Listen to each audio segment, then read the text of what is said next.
In a small, quiet village in central Canada, where life moved slowly and peacefully, an elderly woman named Olga had spent her entire life working as a milkmaid on the local farm. She was well loved by the villagers for her kind heart and unwavering dedication to animals. Despite her advancing age and weakening eyesight, she continued to live alone in her cozy wooden house on the outskirts of the village. Her days were filled with simple joys, morning walks, feeding farm animals, and tending to her small garden. But one ordinary day, fate knocked on her door in the most unexpected way. It was a chilly autumn afternoon when Olga heard a knock at her door. When she opened it, she was surprised to see a local hunter standing there, a man known in the village for his cunning nature. In his arms, he held a tiny, whimpering creature wrapped in an old cloth. With a forced smile, the hunter spoke. "Olga, I know how much you've always wanted a puppy. Here, I brought you the best one, very special, a rare breed. But you see, it cost me quite a bit." Olga's heart softened the moment she saw the helpless creature shivering in his arms. Its fur was thick, its small eyes barely open, and its tiny body trembled from the cold. She didn't hesitate. She reached for her purse and handed over her last savings to the hunter, grateful to have a new companion to brighten her lonely days. Little did she know, this was no puppy at all. Olga named the small creature Luka and showered her with love and care from the moment he arrived. Every day, after returning from the farm, she would rush home to play with him, feeding him with warm milk and wrapping him in a soft blanket to keep him warm. As weeks passed, Luka grew rapidly, faster than any dog Olga had ever seen.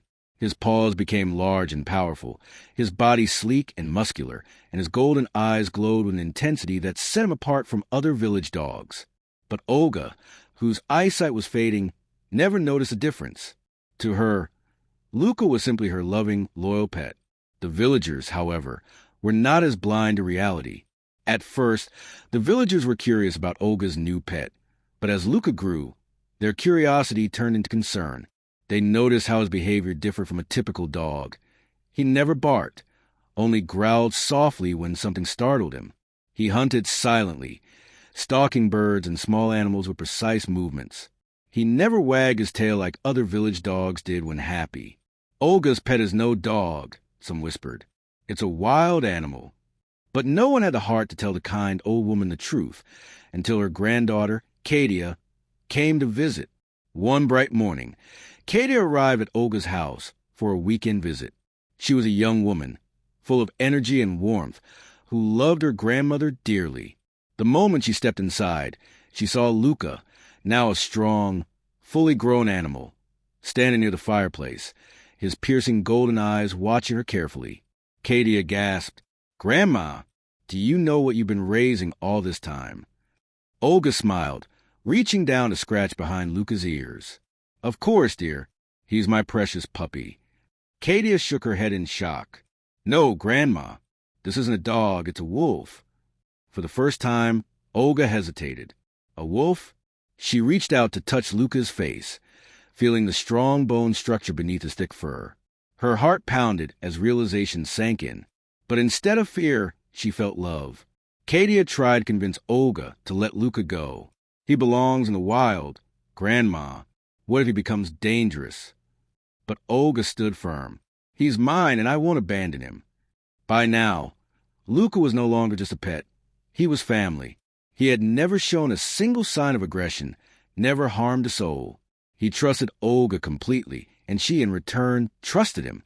Seeing the bond between them, Kadia sighed and decided to help. She rearranged the small house, making space for Luka, and taught her grandmother how to properly care for her unusual companion. From that moment on, Olga and Luka's bond grew even deeper. Luka became Olga's protector and companion. When she walked to the village, Luka walked beside her, his strong frame always close, his sharp eyes scanning the surroundings. Despite their initial fears, some villagers grew fond of Luka, marveling at how gentle he was with Olga. People would stop by to see the tame wolf, amazed by how he obeyed her commands and never strayed far from her side. But what no one knew was that Luka's loyalty would one day save a life. For 3 years, Luka and Olga lived peacefully. But one fateful summer night, trouble arrived in the village. A group of strange young men drove into town.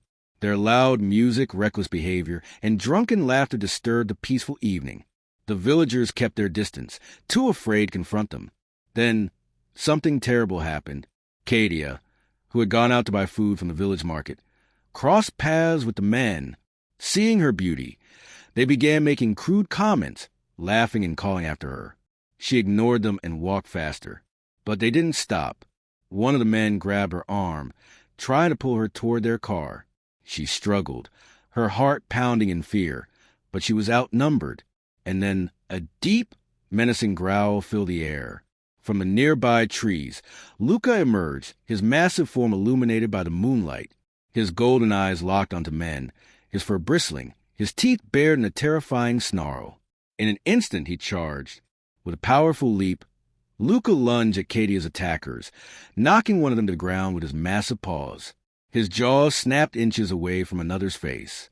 The men, caught off guard and terrified, stumbled backward, screaming. They scrambled into their car and sped out of the village, never looking back. Breathless and shaking, Kadia fell to her knees, wrapping her arms around Luka's thick neck. "You saved me," she whispered, tears in her eyes. And Luka, the wolf she had once feared, gently licked her cheek, as if to say, "I will always protect you." Section 2. The Village Hero. The events of that night changed everything.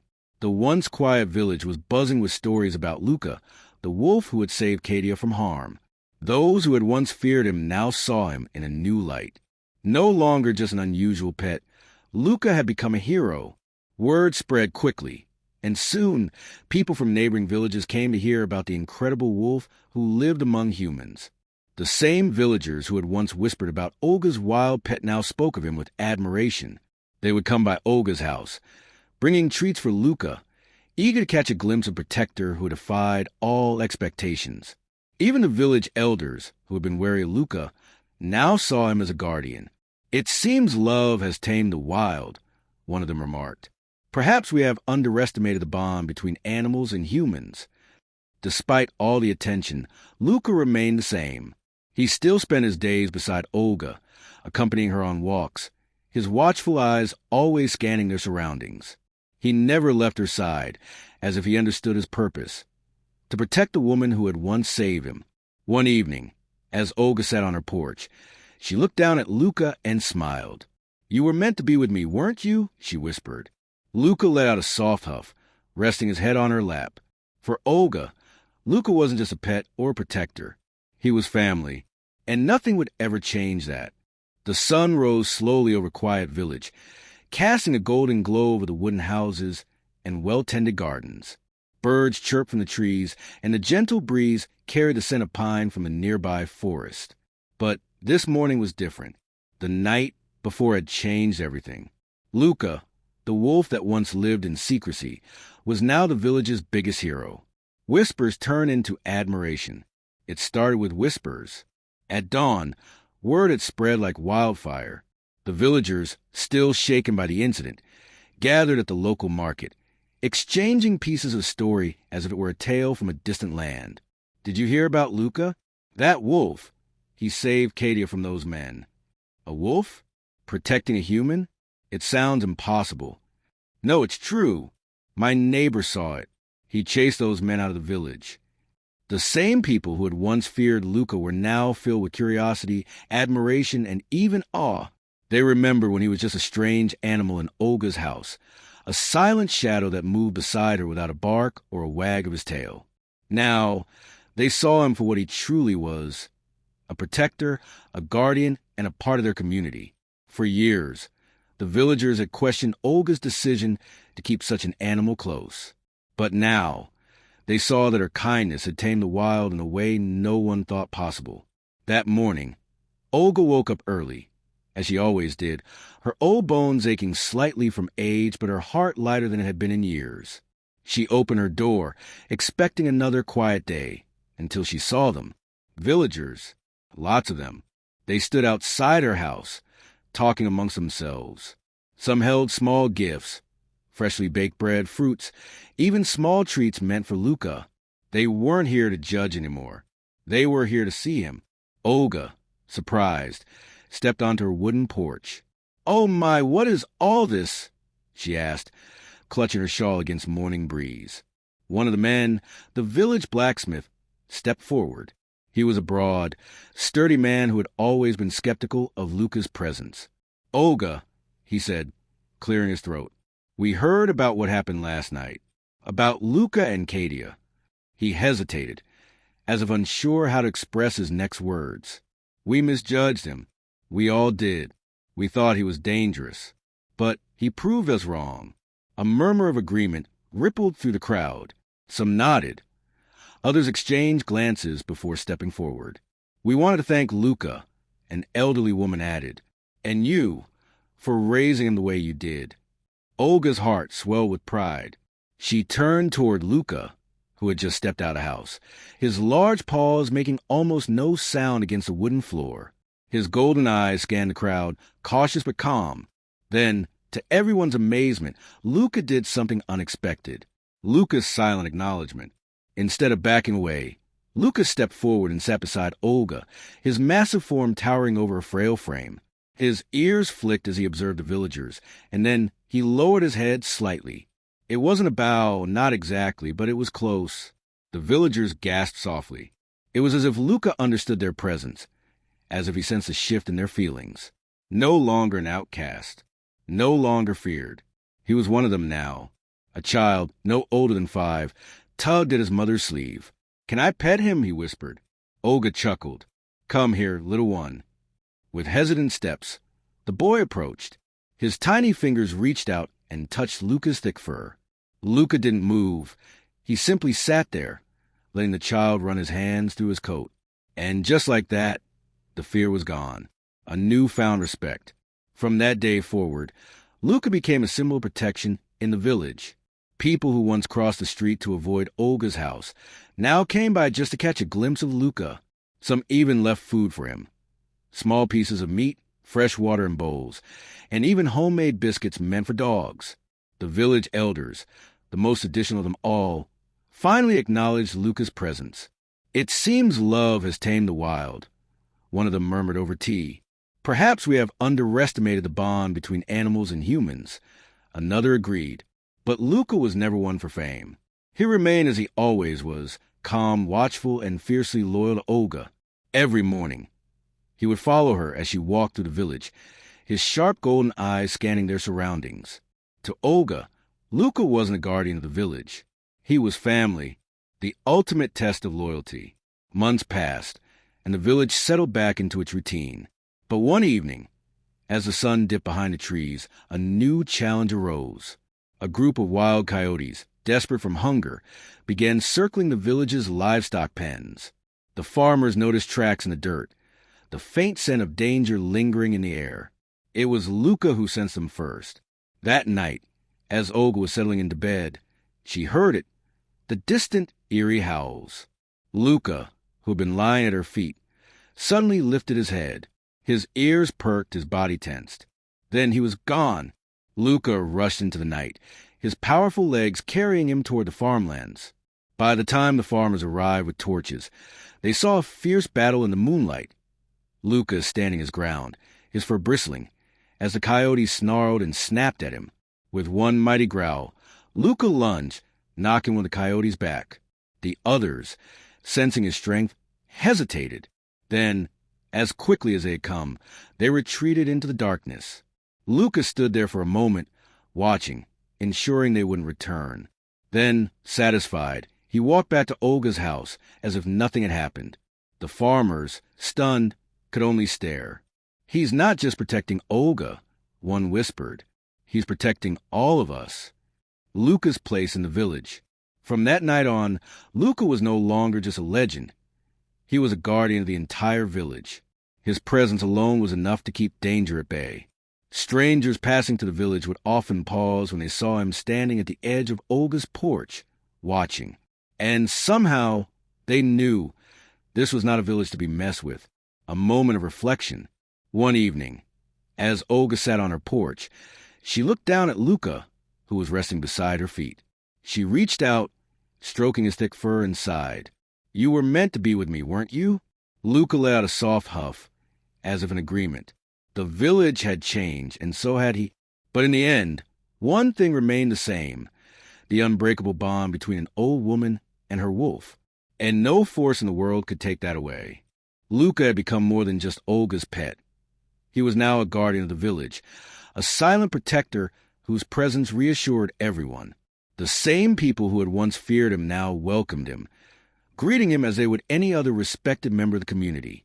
But as the seasons changed, so did fate. A new challenge was about to test Luka's loyalty, not just to Olga, but to the very people who had come to admire him. Trouble arrives in the village. It was a crisp autumn morning when the first outsiders arrived. A dark green truck rumbled into the village square, its heavy tires crunching against the gravel. A few children playing nearby stopped and stared as two men in uniform stepped out. They were officials from the wildlife department, and their stern expressions carried a weight that made the villagers uneasy. "Is there someone named Olga living here?" one of them asked. A young man, the son of the village blacksmith, stepped forward. "Yes, she lives at the edge of the village." "Why do you ask?" The officials exchanged glances before one of them replied. "We receive reports of a wild wolf living among humans. That's illegal under regional wildlife protection laws. We need to investigate." The villagers froze. A murmur spread through the crowd as the reality of the situation set in. Luka was not just any pet. He was a wolf, and keeping a wolf in a human settlement was against the law. The blacksmith's son clenched his jaw. "Luka isn't just a wild animal," he said. "He saved one of our own. He belongs here." But the officials were unmoved. "A wolf is a wolf," one of them replied, "and he needs to be relocated before someone gets hurt." The village, once filled with admiration for Luka, was now filled with fear and uncertainty. Olga stands her ground. By the time the officials reached Olga's house, a crowd had gathered. Some were there to support Olga. Others were worried about what would happen next. Olga stood on her porch, Luka sitting beside her, his golden eyes watching the strangers with calm suspicion. One of the officials stepped forward. "Ma'am, we are from the Wildlife Protection Department. We've been informed that you have been keeping a wolf as a pet.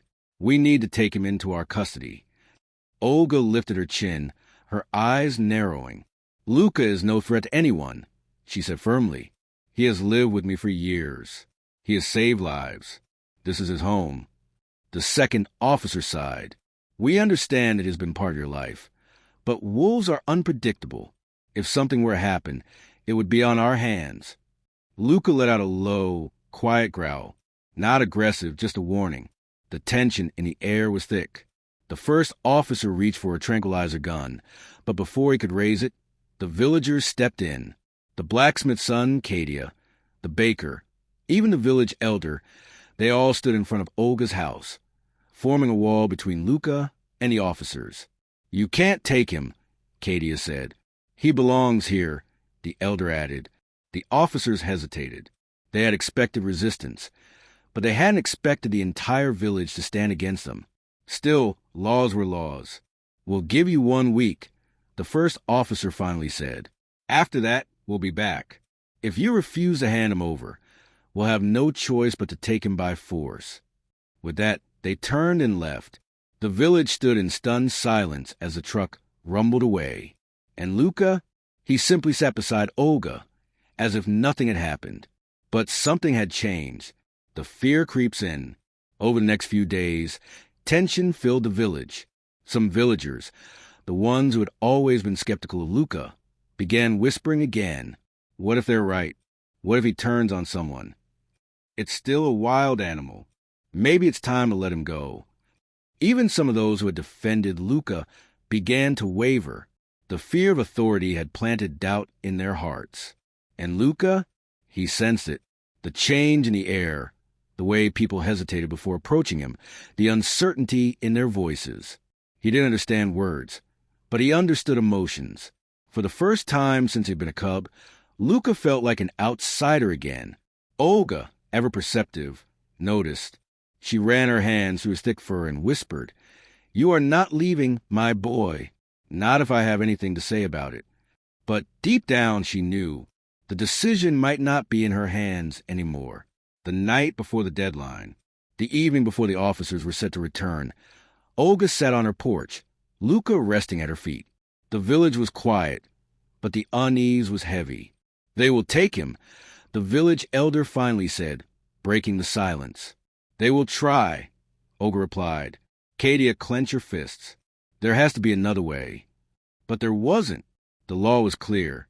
And Luka, he lay still, staring into the distance, as if he already knew what was coming. The unexpected decision. The next morning, the officers returned. This time, they did not come alone. They brought reinforcements. A second truck. More men. And this time, they did not ask. They stepped forward, ready to take Luka away. But before they could, something happened. Luka stood up. He walked forward, past the villagers, past the officers, and toward the edge of the village. Then he turned around. He looked at Olga. His golden eyes held something. Understanding. "He knows," Kadia whispered. "He's choosing to leave." And just like that, Luka turned and disappeared into the forest. The officers hesitated, unsure of what to do. But it was done. Luka was gone. The village stood in stunned silence. Olga felt her heart ache, but deep down, she knew. Luka had been given a choice, and he had made it. He had chosen freedom. An echo in the night. That night, as Olga sat on her porch, staring into the dark forest, she heard it. A howl. Low, powerful, and full of something that sounded almost like a goodbye. She closed her eyes, a single tear slipping down her cheek. "Be free, my boy," she whispered. "And never forget, you will always have a home here." And somewhere in the forest, Luka ran. Wild, free, but never alone. Because no matter how far he went, he would always belong to the village that once feared him, the woman who raised him, and the home that would always wait for him. Luka was gone. The morning after his departure, the village felt different, quieter, almost as if something sacred had been lost. The same villagers who once feared him now felt his absence like an empty space in their hearts. But even though Luka had disappeared into the wild, his presence remained in ways no one expected. A village changed forever. Life in the village slowly returned to normal, yet something had shifted. People no longer whispered in fear about Luka being a wild animal. Instead, they spoke of him with admiration. "He wasn't just a wolf," the village baker said one day, shaking his head as he kneaded dough. "He was one of us." The blacksmith, who had once doubted Luka, sighed and nodded. "I never thought a wild animal could have a soul so loyal." Even the village elder, a man who had lived through countless winters, shared Luka's story with travelers, telling them about the wolf who protected humans as fiercely as his own kind. More than that, the people themselves changed. The children, once afraid of wild animals, grew curious about nature. They no longer saw wolves as mindless beasts, but as creatures capable of loyalty and love. The hunters, who had once sought wolves as threats to livestock, began to rethink their actions. They spoke in hushed tones, wondering if they had misunderstood the creatures they had hunted for years. And then there was Olga, Olga's quiet strength. For the first few weeks after Luka's departure, Olga struggled to sleep. Every night, she expected to hear his familiar footsteps outside her door, his deep breaths as he lay at her feet. But the house was silent. She still set out a bowl of food on her porch, just in case. Kadia worried for her grandmother. "Are you okay, Grandma?" she asked one afternoon, watching as Olga absent-mindedly tended to her garden. Olga paused, looking up at the forest in the distance. "Oh, my dear," she murmured. "I miss him, but I know he is where he belongs." That was a lesson Luka had taught her. Sometimes love means letting go. The howl that shook the village. Months passed. The seasons changed. And then one night, something unexpected happened. The villagers were closing up their homes, preparing for the night, when a deep, powerful howl echoed through the valley. People froze. Kadia, sitting by the fire with her grandmother, felt her heart stop.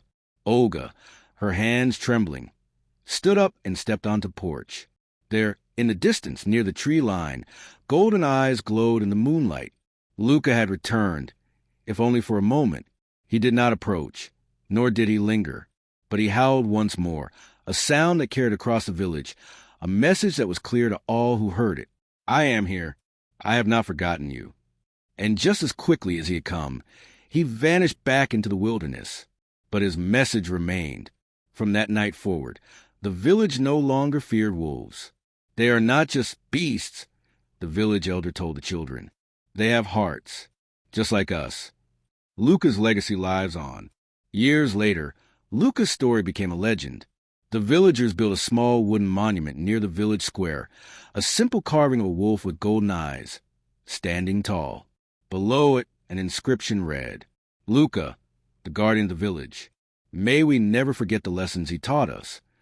Olga, now older, often sat by the monument, telling Luka's story to anyone who would listen. And deep in the forest, Luka still ran, free, wild, but never truly gone, because legends never die.